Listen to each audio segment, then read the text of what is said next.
Khyber press club जी साल 2023 जी नई body जो ऐलान कयो वियो। अज़ीज़ गुल खैबर नए साल लाइ सदर चूंडी वियो। खैबर प्रेस क्लब जो अहम इजलास थी गुज़रियो, जंहिं जी सदारत सगा जे सेंट्रल एग्ज़ीक्यूटिव कमेटी सिंध जे मेंबर ऐं SRDS सिंध जे चेयरमैन नूर मोहम्मद सहतो कई। इज़ाफ़ी महिमाननि में सगा ब्रांच खैबर जो सदर एजाज़ अली शहोक, गुलाम मुर्तज़ा मेमण, गुलाम हुसैन मल्हा ऐं ॿियनि शिरकत कई।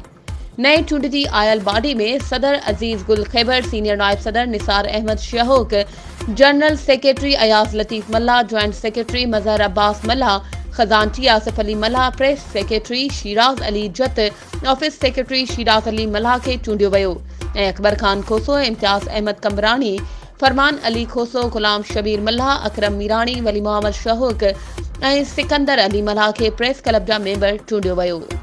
वधीक ख़बरुनि ऐं अपडेट्स जे लाइ असांजे चैनल खे सब्सक्राइब कयो ऐं हा, बेल आइकन खे प्रेस करणु न विसारिजो त जीअं असांजी हर नई अचण वारी वीडियो तव्हां ताईं पहुची सघे।